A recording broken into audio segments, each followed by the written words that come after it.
I'm Patricia, and this is Investigating Vegan Life with Patricia Kathleen.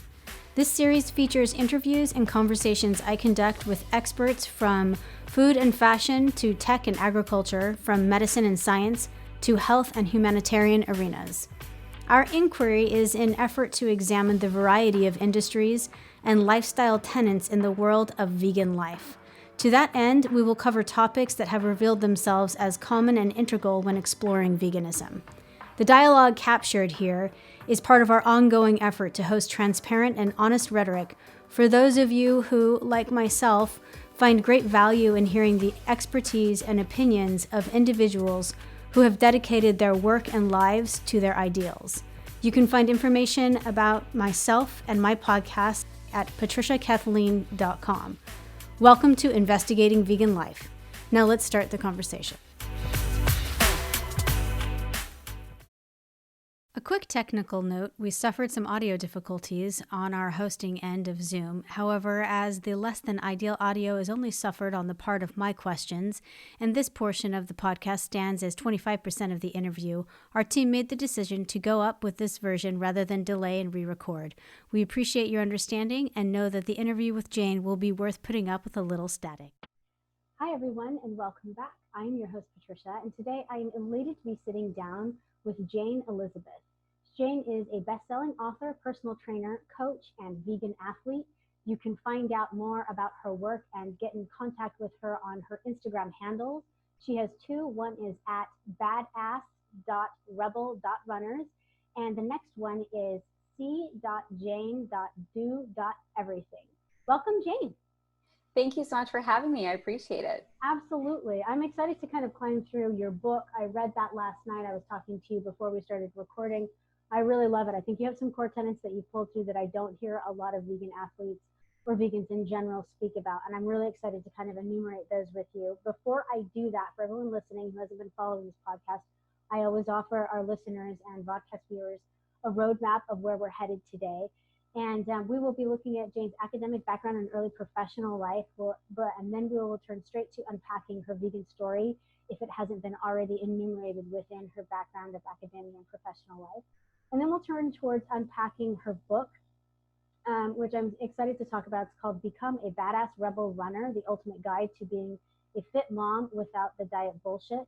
And I'm excited to climb through a lot of, as I said, those core components that I feel like really differentiate Jane from a lot of the vegan athletes that I've spoken to.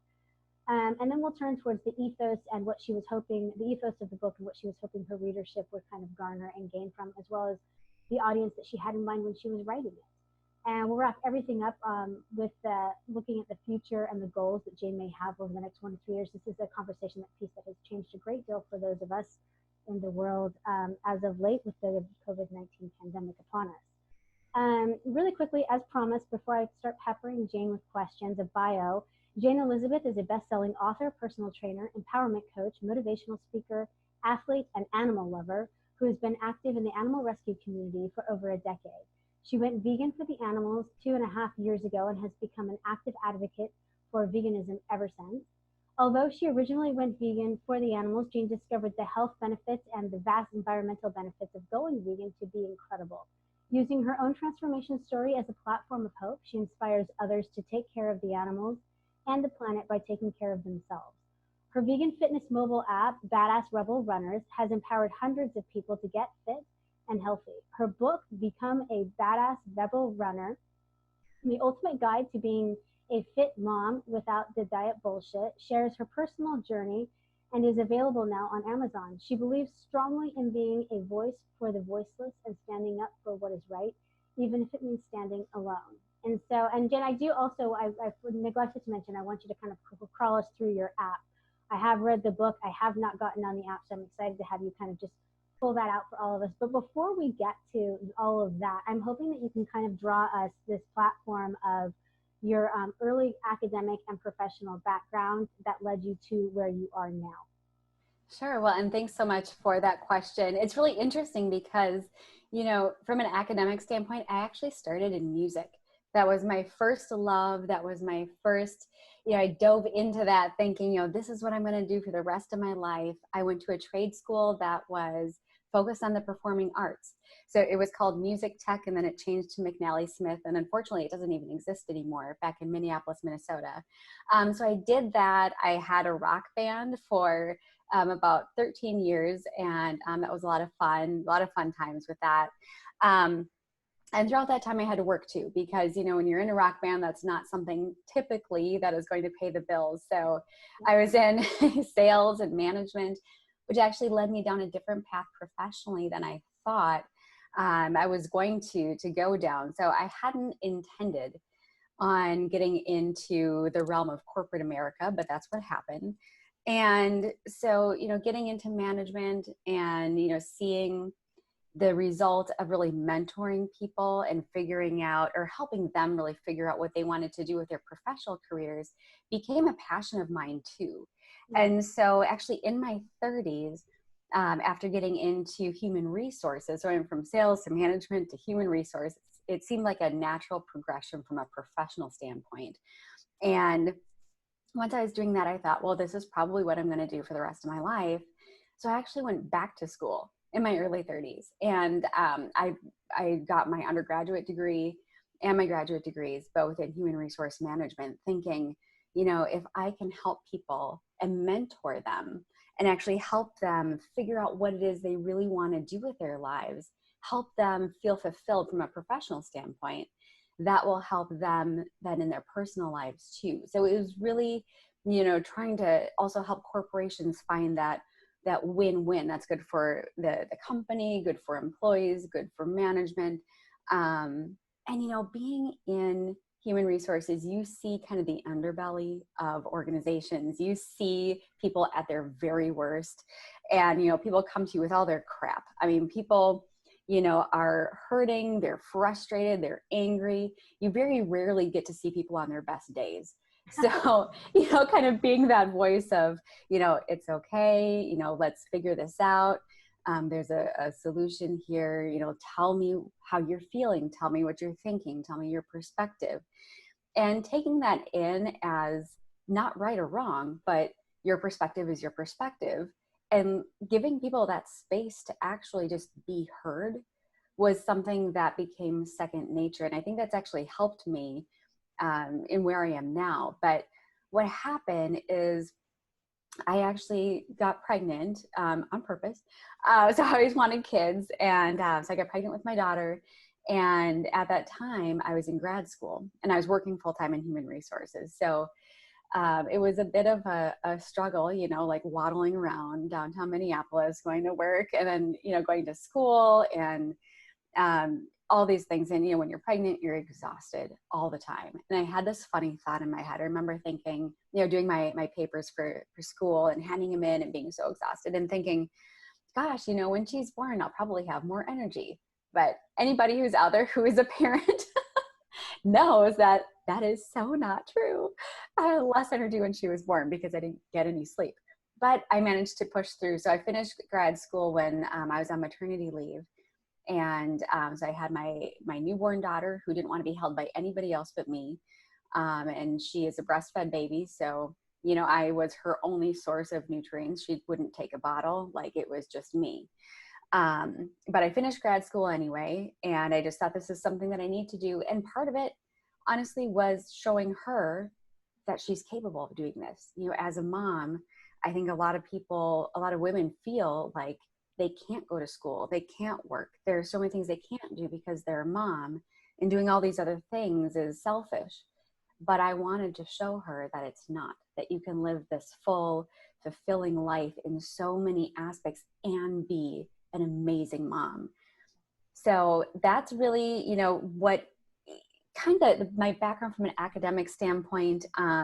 Once I finished grad school, that's actually kind of when my life completely changed, because I realized everything I had been doing and all these goals I have from a professional standpoint, they were good. They were all really great goals, but they weren't really aligned with what I wanted to see for my life. And so I had this little like mini celebration, took some pictures, finishing grad school, big deal, right? I was super, super excited to be done, quite honestly. I mean, I love school, but at that point I was so exhausted. I was just really happy to be done with it, to be able to move on and have a little bit of time at least, to do something other than writing papers. So I was looking at these pictures and I was holding my daughter, and, looking back at these pictures, when you're in that moment, you don't think about looking down at yourself. You don't think about looking at your body. I had been avoiding mirrors at that point for, well, quite a while, honestly. I already knew what I was going to see in the mirror, so I just didn't even want to go there.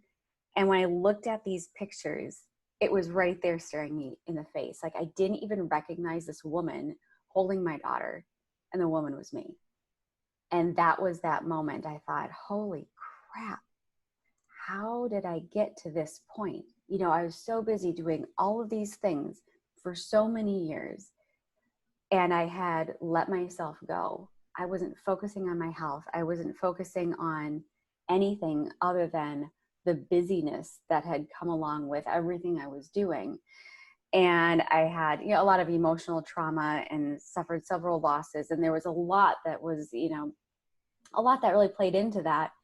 And what I saw in those pictures was this person, this woman who was hurting so much, just completely helpless. And all of the emotional things I had gone through were manifesting in how big I was. Mm-hmm. I mean, I went from having like 5-10 extra pounds to being obese. And that was the moment I thought, oh my God, I need to do something about this. Because I was holding my daughter and I kept thinking, all of these limiting beliefs and unhealthy behaviors, this is something that if I continue going the way I'm going, I'm going to pass it down to her, just like they've been passed down to me. So I could do that, or I could stop that cycle. I could be the last person in my family to live my life that way and give her a clean slate.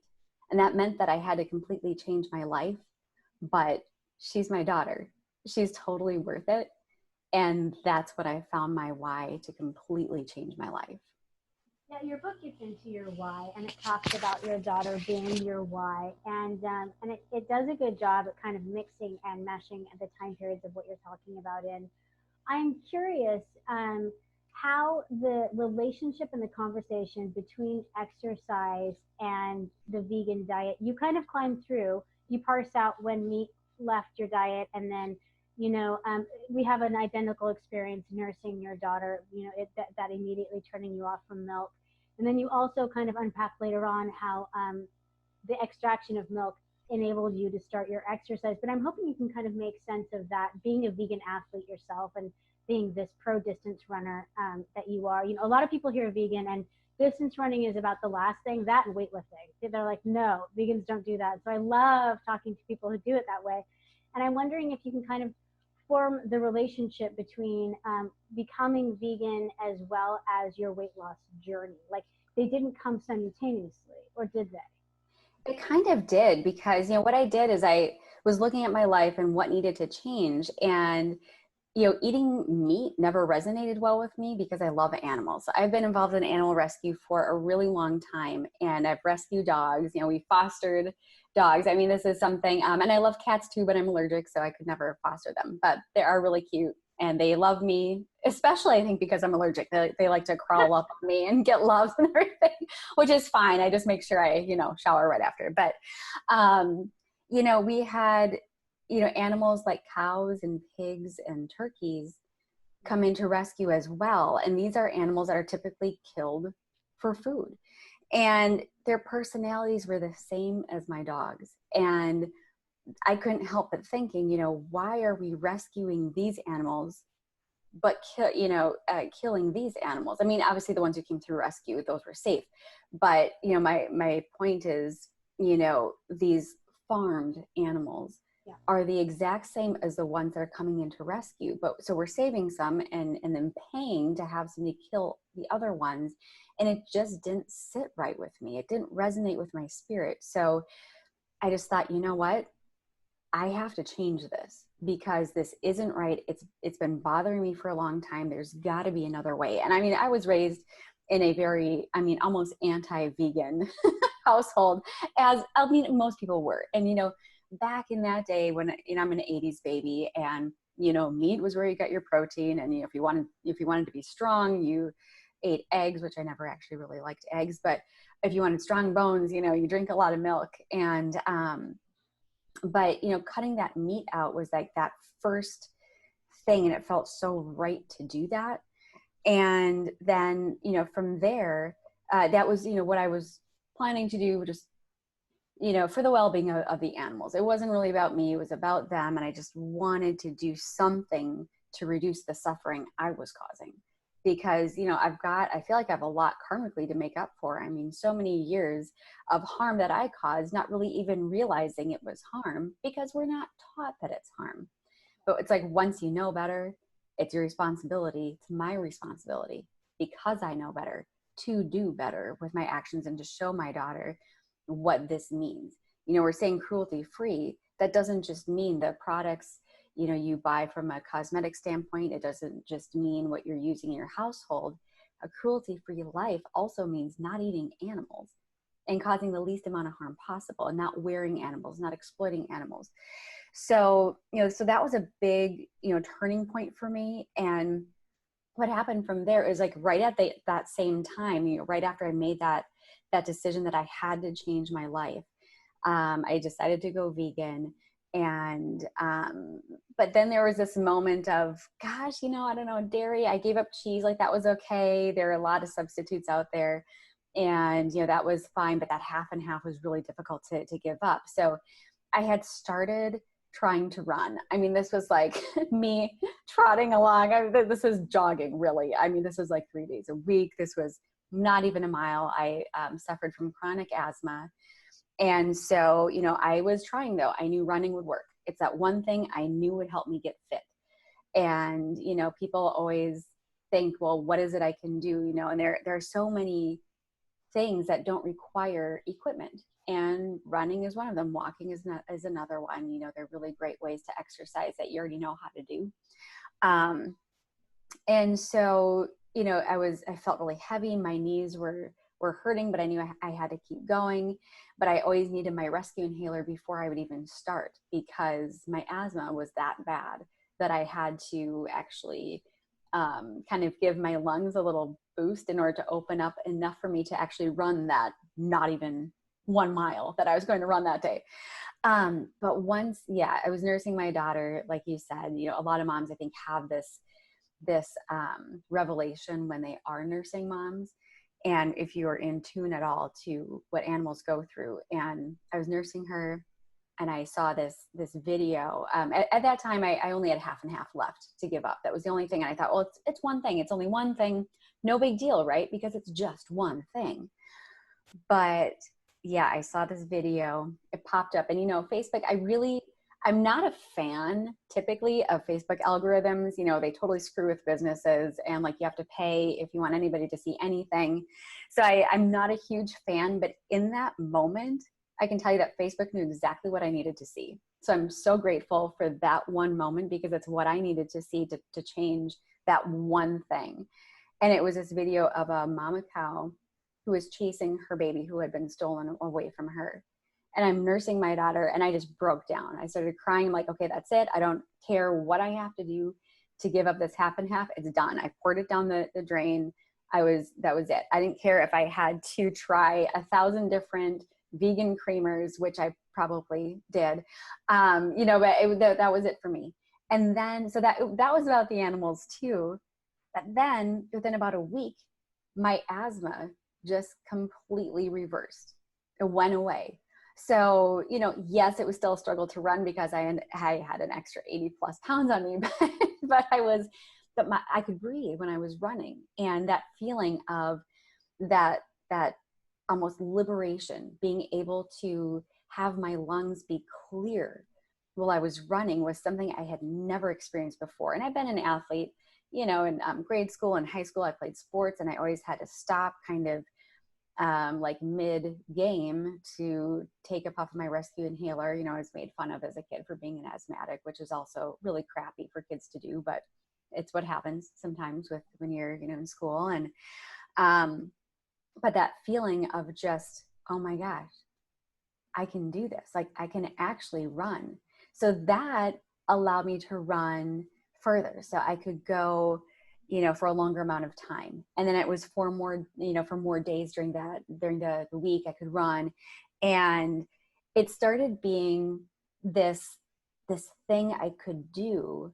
And as the weight dropped off, and because I could actually breathe with clear lungs without asthma, I could just keep going. And I appreciated that so much because, as an asthmatic, I would always be limited by something I couldn't control. But now, because I was able to go fully vegan, because of that one video I saw to give up that last bit of dairy, all of a sudden, boom, it was done. And I could actually feel myself becoming stronger as an athlete. And, and it took a while for me to get to where I am now. So, I mean, that's practice, that's work, that's actually putting in, grinding, putting in that work every day. But it all was sparked by finally giving up dairy.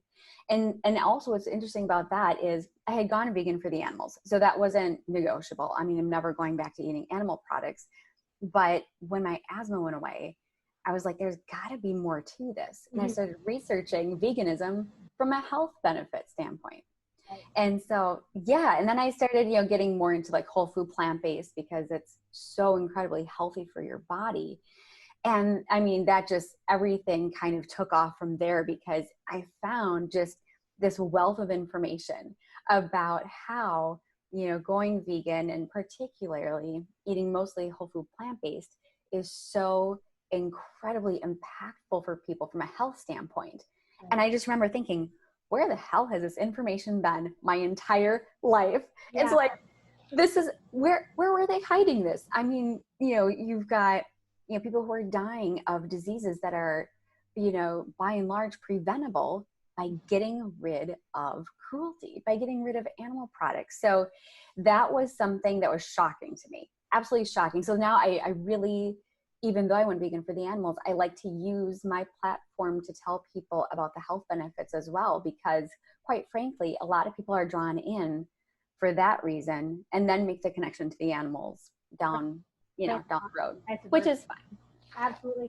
Well, and it's curious because when you said you were asthmatic, in the book, and I was reading it, I thought, oh, this is going to clean right up for her. One of the most common things I've heard when it comes to disease of any sort with people who turn to a vegan lifestyle, either by knowing or being suggested that veganism will help or by accident, is that things clear up. Allergies, asthma, those things immediately. They don't just go a little bit away, they completely eliminate chronic migraines, all sorts of things that, these things that really impact quality of life. And I was curious when that happened with you, and because you are kind of a community-based spirit, you can kind of hear it throughout different threads of your book. Did you ever have a coach or a mentor throughout your 18 months? Because in your book, you kind of lie out that it took about a solid 18 months from what you remember being your heaviest to your truly fittest. And I'm wondering, did you ever have a mentor or anyone that you leaned on, or a vegan group that you identified with, or was it all just you? Yeah, that's a really great question. It was all just me. So I actually, what's interesting is that kind of leads to why I do what I do. So yeah, it took about 18 months. I lost over 80 pounds and went from not being able to run a mile to now I run between like 7 and 20 plus miles a day, just because I love to. And now that I can do it, I appreciate having that ability, which is so different from a lot of people who do it because, maybe they feel like they have to, or it's a punishment or whatever they look at, as far as exercise is concerned. But for me, it's this thing that I couldn't do before. And so now I'm so grateful just to be able to physically do it. So it's like every time I run, it's this time to de-stress and unwind and gain clarity and work through anything I'm going through. But during that 18 months, it was pretty lonely because, in the vegan community, at that time, in Minneapolis, there aren't a whole lot of vegans. And I did end up finding, a couple different vegan groups, but they weren't really into fitness. It was, something where if you even talked about the health benefits, they're like, well, you're not really vegan if you are doing it for health reasons. I'm like, no, I did it for the animals, but I'm also very interested in the health benefits. But you're kind of shamed, by the people who are, ethical vegans, which I am, but I'm still shamed by people who think, oh no, it's selfish to do it for health reasons. Well, okay, but that's also a part of being vegan, is that it is a healthier alternative. Even if people are junk food vegans, it's still healthier than being a junk food omnivore. So, I mean, this is something that, people, shouldn't be ashamed to talk about. But I didn't. You can't be instigated with draconian measures. Let's be clear. Yeah. You can't, enforce compassion and things that the large part of the vegan, theory is based on with like a rifle. That doesn't make any sense. So we're going to judge one another for the motives and things like that. Things a bit oxymoronic. It does. And I kind of pulled back, honestly, from the vegan community for a while, just because I knew I was doing it for the right reason. And honestly, there's no wrong reason to go vegan. The animals don't care why you go vegan. They just want you to stop eating them. So it's like, I don't care whether people do it from a health standpoint, for the environment, for the animals, just, the animals just want you to stop eating them, exploiting them, and wearing them, right? Yeah. So, so I celebrate anybody along their journey and whatever people's journeys look like. But as far as having a mentor, I couldn't really find anybody who spoke to me, whose story resonated with me, because, as a mom, she's my number one priority. There are a lot of vegan fitness trainers that are more into, like bodybuilding, but that's not what I wanted. I wanted to run.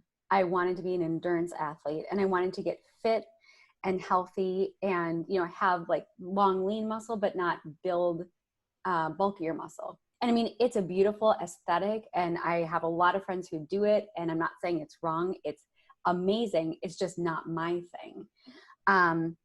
So I couldn't find anybody that was really, speaking my language from a fitness standpoint. So I really figured it out on my own. And excuse me. So that's kind of one of the reasons too why, once I went through this journey, I thought, oh my God, there are probably a lot of other people who feel exactly like I felt. They're doing this brand new thing that's breaking tradition from everything they've known. And they're probably feeling really isolated and lonely and unsupported by people who should, show support. But I mean, in a sense, then I have a lot of friends in the vegan community who are super supportive. I have a huge support, group now from, friends and followers and things like that. But, a lot of that has just stemmed from, honestly, my place of saying, you know what, I'm going to do my thing. I'm going to be authentic to who I am. And if people are attracted to that, great. If they're not, that's fine too, because I am not going to be for everybody, and that's okay. Yeah. So that's kind of what that taught me. And I got a sense of that. We were talking off the record, and I think you do address a couple of values that when you hear from vegan authors, and perhaps because they don't cross wires as much as you do, you get into your personal, your health, all of it plays, it's you as a package with this book. But I was telling you in chapter 7 and 8, when I was kind of climbing through those, you have a lot of conversation about showing, in the early part of the book, you talk about the onus of, the responsibility to your daughter. And then you kind of explain that further in chapter 7. You talk about relationships with food and how we adopt these from, people before us, and how we look at those things, and then we hand them off subconsciously to the next generation, this unhealthy relationship with food being the enemy, particularly as women. And then also you talk about the social influences over diets and minds and bodies.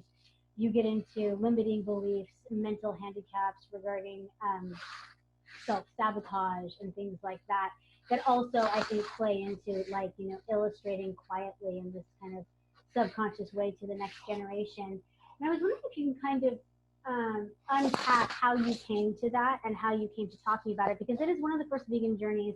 People always say as vegans, I really re-examine, I have a very different relationship with food now. But they kind of stop there. They never kind of go into, and it's a very blanket statement that if you haven't lived it, you may not even know what that means. And you kind of do a good job of unpacking that sentiment with this idea of my, food being the enemy, self-sabotage, and how it was handed quietly to you. You were getting ready to quietly hand it on to your daughter before you became aware of it.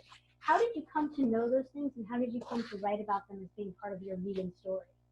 Yeah, that's a really good question. And, it's just this idea of, realizing, how I grew up, it wasn't wrong. My parents did the best they could with the information they had at that time. But I saw the women, particularly in my family, dieting all the time. So there was always this focus on getting skinny. It wasn't about getting fit. And the focus was, there were, the weight loss plans that only work, right, if you stick with them. And the weight loss companies are banking on you failing and coming back and then failing and coming back. And that's how they're making money. They don't really make any money off of you if you succeed. So then you've got like diet pills, you've got your shakes, you've got like the gadgets, the late night as seen on TV gadgets. And you've got these really, really fit people advertising these things they probably don't use. So all of those things, there's this mindset of food is the enemy. It is something that you use to reward yourself on a good day, but then on a crappy day, you dive in and you indulge and you binge, right, and you're like, it's okay because it's a bad day.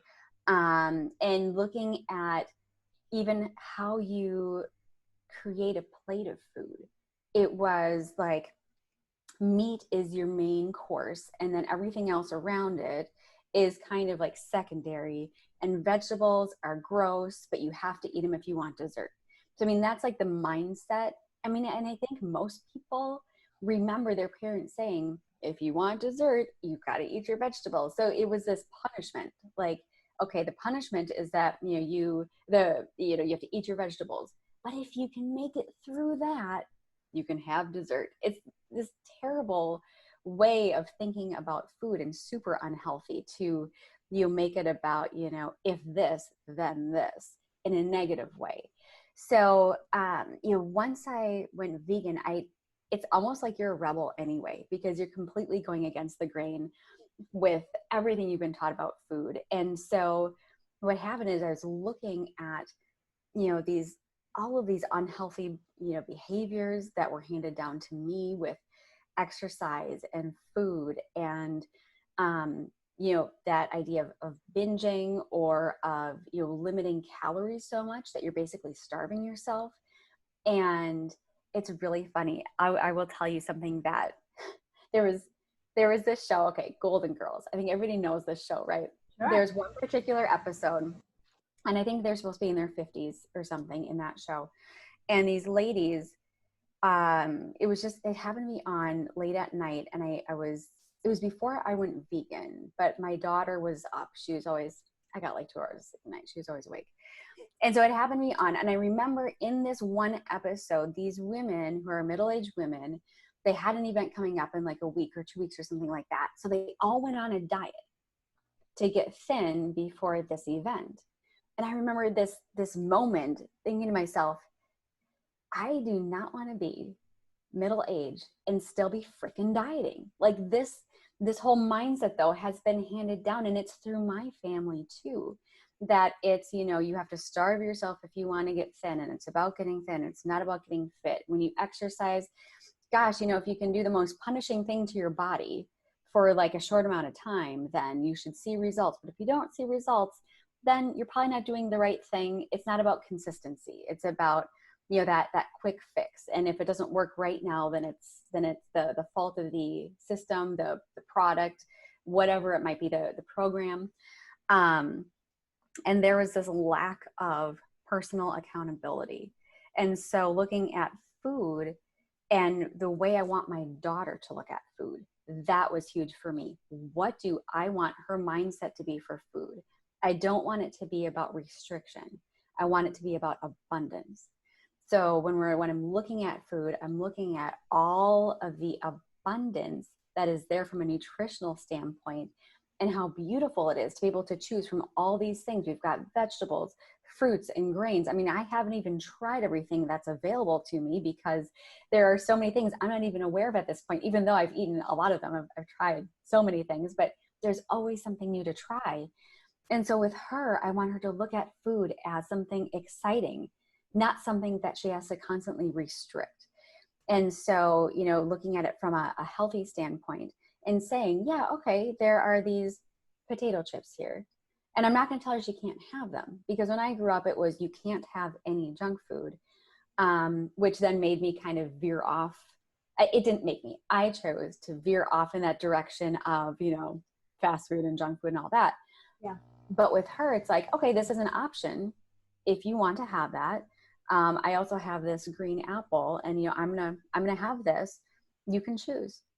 And 9 times out of 10, she wants the apple, because I'm not making it a negative thing.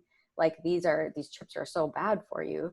It's, you know, it's your choice. You know, how do you feel when you eat the apple versus how you eat those, or how you feel when you eat those chips, and having them available so she can make those good choices and healthy choices in an environment where I'm there to support her and encourage her.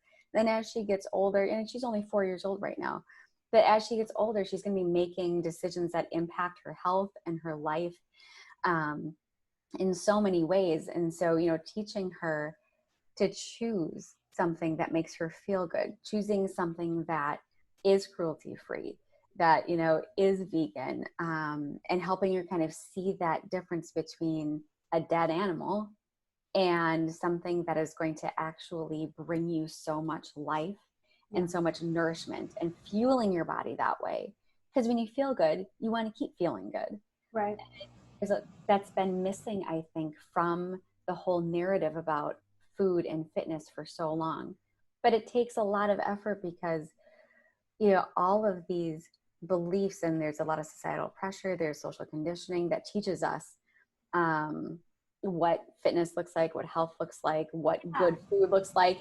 And it's all bullshit. Like, everything we're taught is total bullshit. I think that your book does a really good job at, like, kind of just setting that stage and letting your reader kind of run with it. You know, the concept that food exists in a vacuum and you can just switch it and then become healthy and thin and great one day. It's an incredible medicine. It's a drug. It's your grandmother's love. It's so many things as human beings, to just think that you can switch, you know, or not analyze it on this deep, meaningful level, I think is one of the greatest falsities that was definitely pushed on me, you know, as a product of the 80s and the 90s. You know, this concept, like you said, the quick fix, the pill, the infomercial, Suzanne Summers, Spy Master. Like, there's so many ridiculous things out there that I'm like, that's so crazy. Why were we? People are going to look back on that and think we were insane. But I think that really looking at it, because your book does this great job of your journey, talking about things, talking about how you implemented things, but then also talking about, you know, it ends with this, like, emotional, sociological look at having to unpack the brain eventually. And I think that if that happens, whether you want it to or not, you know, if you're eating healthy and you're exercising and you're returning to a state of health, even if you thought you were in one, you will naturally have another conversation with yourself, not unlike COVID. You know, I think there was a large part of the population that would say they were pretty square on who they were, what they were doing, what job they were in, whether or not they liked it. And everyone I talked to has had a complete reevaluation with themselves. I mean, internal dialogue about reevaluating what quality of life means to them, what family actually means, how much they should be spending time with their family and don't. Like, different things like that. When something's stripped of you, when freedom's taken away, you know, or implemented again, you reanalyze. And I think your book does a really good job of setting the reader up for that. And so I really, I was delighted to find that change. And the inclusiveness, you know, about handing it off to the next generation. It doesn't matter if you have children or ever want them. You should care about how you depart this earth.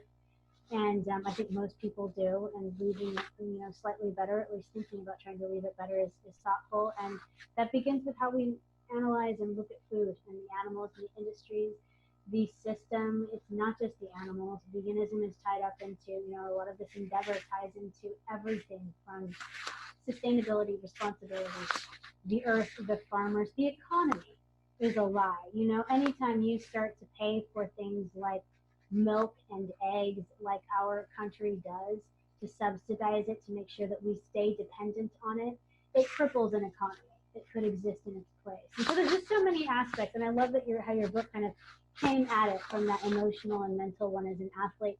I want to ask you really quickly, we had some people write in. We always take questions from our audience, and every time they know we're getting vegan athletes on, we have this, like, kind of quick fire question rounds that people write in when we get enough of the same kind of questions. I'm going to ask you a couple right now. As a vegan athlete, do you feel like your endurance has ever suffered, particularly as a distance runner, or benefited from being vegan? It's benefited. So I have more energy and stamina now than I've ever had in my life. So one great example is the first 2 races I did this year. They're the only 2 races I have been able to do this year off of my whole list. I did a half marathon in January and a marathon in March. And before both, I had maybe an hour of sleep just because, you know, you've got this like nervous energy. So I had my oatmeal with fruit and cinnamon, like I always have in the morning, and some water and coffee, and went out both times and ran without stopping both races, finished strong. And that is something I never could have done without going vegan. So it's, well, and wait, with asthma too, there's no way I would have made it longer than a mile anyway. But no, definitely my stamina, my endurance has increased. And I've learned also how to fuel my body, you know, so that what I'm eating is actually energizing me for each run. So that's something that I've learned to do as well. Yeah, we had a lot of people write in and ask if you've ever had a conversation with your doctor, an MD, OBGYN, any doctor about being vegan and what the feedback was. Yes, actually last year I broke my foot. I was walking down the stairs holding my daughter, and my dogs kind of swirled around my feet, and I managed to like fall backwards. And so my daughter wasn't injured. She was in my arms because she was the only thing I could think about in that moment. So I ended up breaking my left foot, and I had to like hobble my way into the doctor, and they noticed the significant weight change from, you know, where I was before. And it was like over 80 pounds, like 85 pounds or something like that. And they just kind of looked at me, and I said, I'm a long distance runner and I'm vegan. And they're like, oh. And they said, you know, you haven't been in for an asthma check recently. And I said, oh, I know. You know what? I'm not going to tell you it's cured, because you have to be very, very careful using that term. I said, but I haven't had any flare-ups since I went vegan, and I run every single day. And the doctor looked at me, they did an asthma check, and they took it off my chart.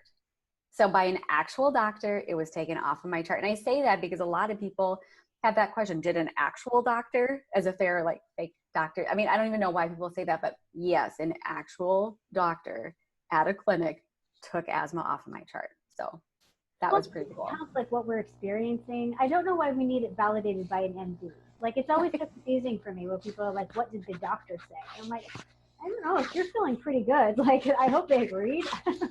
And then we also have one of the last questions that kind of rang through is people ask if, as a vegan parent, if you've received judgment from other parents, or if your daughter's pretty young, but if you convey that information, and if you have any, like, are people interested? Are they judgmental? How is that kind of weighing over you? I've had both. I mean, I've had a lot of people judgmental from, you know, from my growing up, like, you know, friends and family, and, you know, I can't believe you would deprive your daughter of meat and dairy. And I'm like, well, I can't believe you would feed your child death and illness. So, you know, I'd rather, you know, feed my child food that is going to give her life and make her feel good. I don't actually say it that way, because I'm much more compassionate when I'm speaking to people about it. But I have had a lot of judgment, and, you know, I always try to remember that I wasn't always vegan. So, you know, when people ask me questions or they come at me in an aggressive manner, I just say, you know what? I was in your shoes before. I understand that it's really scary to think that there's this possibility that the way we've always done things isn't the correct way to do things. It isn't the healthiest way, the kindest way, and the most compassionate way. And that's really scary. Do you have questions for me, or what questions can I answer for you about the way I'm living my life? Because that sometimes will open the door, even though they came at me in an aggressive manner. Sometimes, yeah, that'll open. And, you know, some people, though, don't want to have any conversation. Some people have been ridiculously judgmental, and if they don't want to actually have a conversation, and they're just going to come at me with, you know, judgment about my parenting style or about me or whatever it is, those are people I don't need in my circle. And I've learned to set boundaries so that the truly toxic people will not ever infiltrate this, you know, joy I have, this healthy lifestyle. I've learned how to eliminate those people from my life. So, Yeah. and again, And with those people, the door's open. If they actually want to have a conversation, that's totally fine. That's cool. I'm here. But if they're going to continue to be toxic and judgmental, then I don't have time for it. And with other people, you know, with vegan parents or people who are really curious about having vegan children, when you're doing the right thing for your child's health and well-being, that should matter to you so much more than anybody else's opinion. You know, if there's something that comes up, let's say you do go to the doctor and maybe your child is deficient in something, that can happen whether you have, you know, meat and dairy in your diet or whether you are vegan. I mean, there are times when as kids, like my daughter is 4, they're really picky eaters. So, you know, there are going to be times when maybe you do have to adjust things a little bit or like add a multivitamin or something like that. So, that might be something that, you know, you want to talk to a plant-based nutritionist about. It's okay. It's okay to not have it all figured out, but just knowing that you're doing what's right for your child and for you and for the animals in the environment, that matters more than anybody else's opinion anyway. Absolutely. And, you know, as a personal testimony, I don't know a lot of vegans unless they're quite young that haven't had an incredible health turnaround. You know, when I became vegan, I was incredibly healthy, and it just went even through the roof. I couldn't sleep. Then I started being able to. It was, you know, just these little tinctures of goodness. So regardless of how healthy, I simply just don't know of anyone who became vegan in a healthy way on like this whole food plant basis, you know, that doesn't have some kind of wonderful story that they should want for their children as well, I would think. Before I let you go, I want you to unpack your app, the Badass Rebel Runners app. Can you tell us a little bit about what it is and what it does? Yeah. So, you know, along my fitness journey, like we were talking about before, I didn't have a lot of support.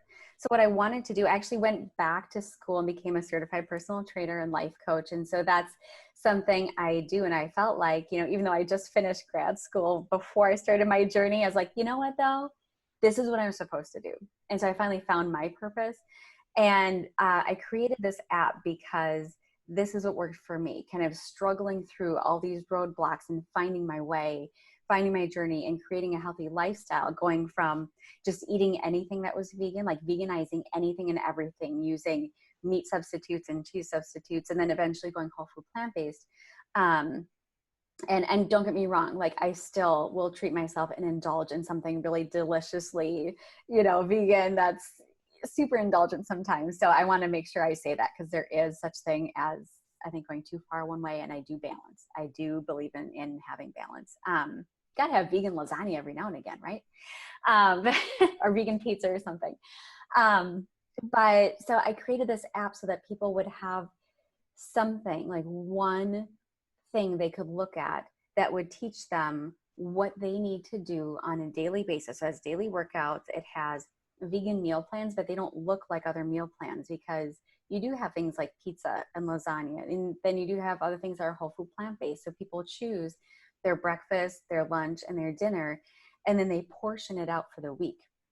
Because this is about portion control instead of counting calories, because for a lot of people who are raised like I was, calorie counting is extremely triggering and can go so wrong because people are freaking out if they have like, oh my gosh, I had an extra 100 calories that I wasn't supposed to have, or, you know, they get to the end of the day and they're starving. It's like, you should never feel like you are so restricted that you're lightheaded or, you know, you're having trouble focusing. I mean, these are things people do in order to lose weight.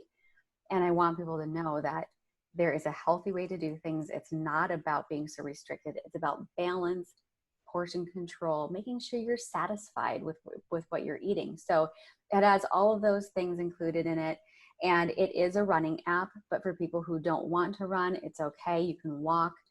And it's what worked for me. So there's the beginners, intermediate, and advanced levels for people who do want to progress and maybe become a distance runner. So it is pretty specific. That's why it's called Badass Rebel Runners. So for anybody who is veg curious or vegan and they want to, you know, get themselves in shape, they want to get healthy, there's support right in that app. So I come on like the beginning of the week and the end of the week to tell them what to expect at the beginning, and then to congratulate people at the end of the week, get them moved into the next week. And it's something I wish I would have had. And that's one thing I really try to do now with anything I'm doing on social media or anywhere else in my life is I really try to be that person I wish I would have had along my journey.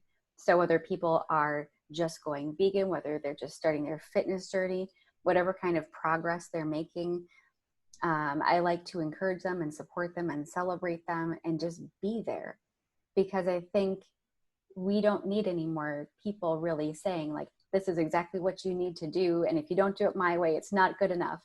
Instead, we need people who are uplifting and encouraging and supportive. And so that's what I try to be. That's what I try to do for people. Yeah, it's great. And it's an answer to when I asked you earlier, if you had a mentor, it sounds like you became the mentor you needed, which is wonderful. If you haven't found it, become it, absolutely. Well, I want to say thank you so much, Jane. We're out of time today, but I really appreciate your candor and your story and all of the personal information you put out there for everyone to learn from and glean all of your wisdom. And I really appreciate your time. Thank you so much. Thanks for having me, Patricia. Have a great rest of the day. Absolutely. And for everyone listening, we have been speaking with Jane Elizabeth. She's a best-selling author, personal trainer, coach, and athlete. You can find out more on her 2 Instagram handles. One is at badass.rebel.runners, and the other is c.jane.do.everything. Her book is called Become a Badass Rebel Runner. Her mobile app is called Badass Rebel Runners. And until we speak again next time, thank you so much for giving us your time. And remember to stay safe, eat well, and always bet on yourself. Sancha.